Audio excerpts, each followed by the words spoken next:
अवधूत चिंतन श्री गुरुदेव दत्त श्री स्वामी समर्थ महाराज की जय। स्वामी दत्त सेवा या चॅनलवर तुम्हा सर्वांचे खूप खूप स्वागत। तुम्हा सर्वांचं आरोग्य उत्तमाचं राहू दे, राहिलेलं आयुष्य आरोग्यदायी जाऊ दे, तुम्हा सगळ्यांना दीर्घायुष्य मिळू दे अशी मी स्वामीचरणी प्रार्थना करते आणि माझ्या व्हिडिओला सुरुवात करते। बघा, आज इतक्या स्पर्धा वाढलेल्या आहेत, मुलांच्या मध्ये सुद्धा एवढं कॉम्पिटिशन वाढलेलं आहे। प्रत्येक आईवडिलांना वाटत असं की माझा मुलगा सगळ्यात हुशार, सगळ्यात टॉप, सगळ्या स्पर्धेमध्ये तो फर्स्ट आला पाहिजे, असं प्रत्येक आईवडिलांची इच्छा असते। आणि त्यासाठी आईवडील खूप प्रयत्न करत असतात, आईवडील मुलांच्या मागे सतत असतात। पण त्यासाठी आज मी एक अतिशय प्रभावी असा उपाय सांगणार आहे, तो तुम्ही नक्की करा। मुलांच्या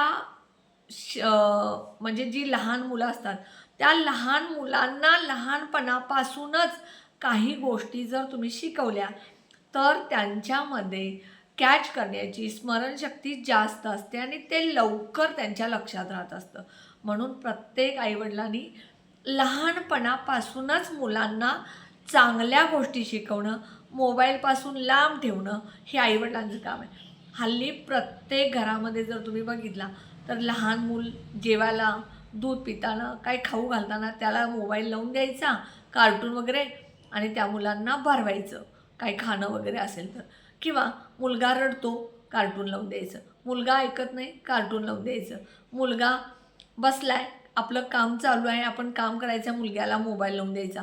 ह्यामुळं मुलांची बुद्धी बिघडलेली आहे, मुलांचं मन जे आहे, मुलांच्या मनामध्ये अभ्यासाऐवजी मोबाईलचं आकर्षण वाढलेलं आहे। त्यामुळं प्रत्येक आईवडिलांनी मुलांच्यावरती संस्कार करताना अगदी चांगले आणि मुलांच्या फायद्याचे करावेत। आता बघा,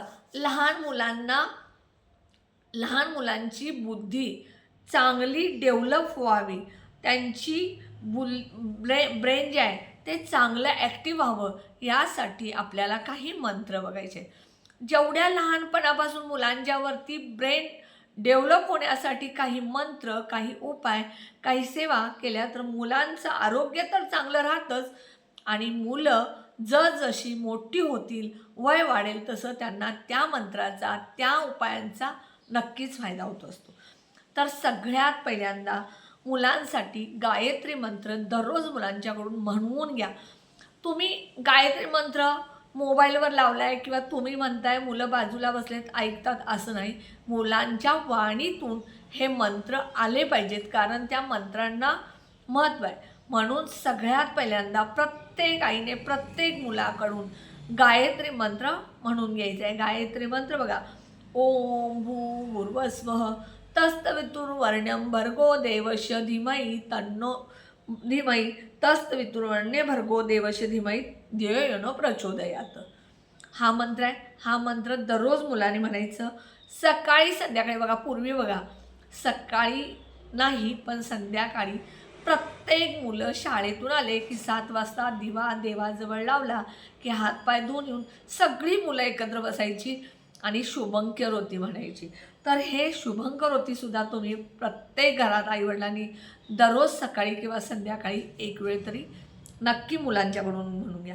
त्यानंतर बघा, सकाळी उठल्या उठल्या ब्रश केला, शुचिर्भूत झाले, थोडासा व्यायाम करायला लावा मुलांना, आणि त्यानंतर गणपती स्तोत्र अगदी आवर्जून दररोज म्हणायला लावा।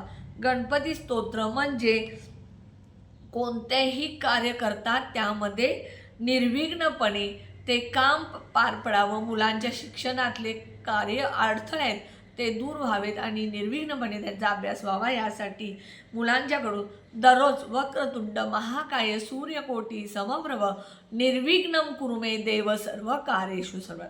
निर्विघ्नपणे माझं सगळं तुम्ही दिवसभराचा अभ्यास, काम जे काय आहे ते तुम्ही आरोग्य ते निर्विघ्नपणे करून घ्या।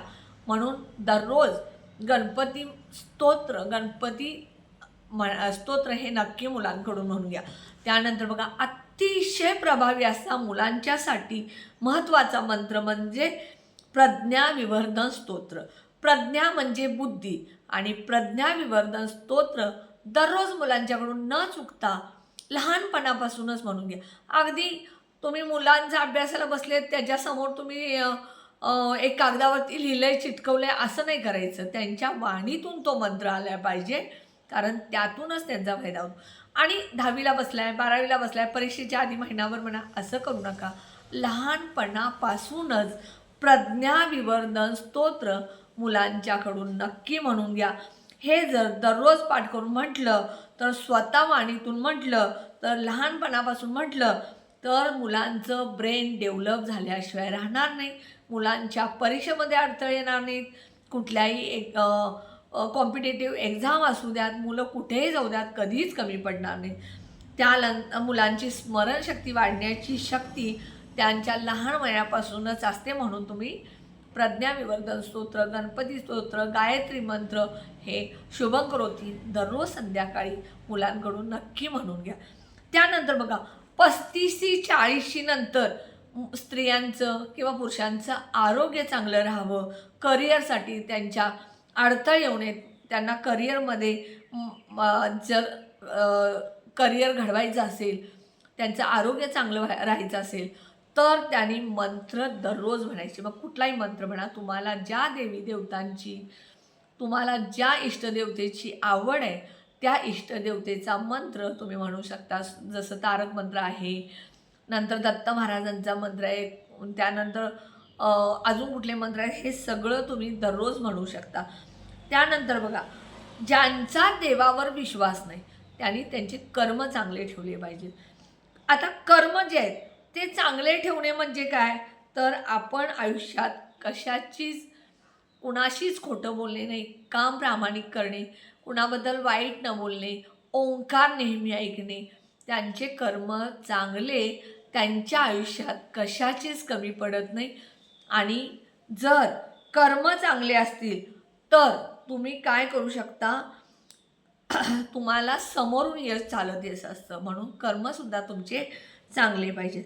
ओंकार ध्वनी ऐकणे, ज्यांचा देवावर विश्वास नाही त्यांनी प्रामाणिकपणे काम करणे, ह्या गोष्टी केल्या तर नक्कीच तुमच्या मंत्रानं, कर्मानं सगळं आयुष्य सुखाचं होईल. म्हणून नक्की तुम्ही मुलांना, तुम्ही तुमच्या घरातले सगळ्यांनी मंत्र म्हणा किंवा ओंकार म्हणा किंवा अजून काय कर्म म्हणा, ह्या सगळ्या गोष्टी चांगल्या ठेवल्या पाहिजेत. नक्की हे मंत्र तुम्ही मुलांकडून म्हणून घ्या. मुलांचा ब्रेन लहानपणापासूनच डेव्हलप होतो. त्यामुळे लहानपणापासूनच ह्या प्रज्ञाविवर्धन स्तोत्र मुलांना दररोज एकदा तरी म्हणायला लावा. नक्की त्याचा मुलांना फायदा होईल. व्हिडिओ कसा वाटला कमेंट बॉक्समध्ये सांगा. व्हिडिओला जास्तीत जास्त शेअर करा, लाईक करा, ऑल बटनला क्लिक करा. त्यामुळे माझे छोटे छोटे उपाय सेवा तोडगे करतील.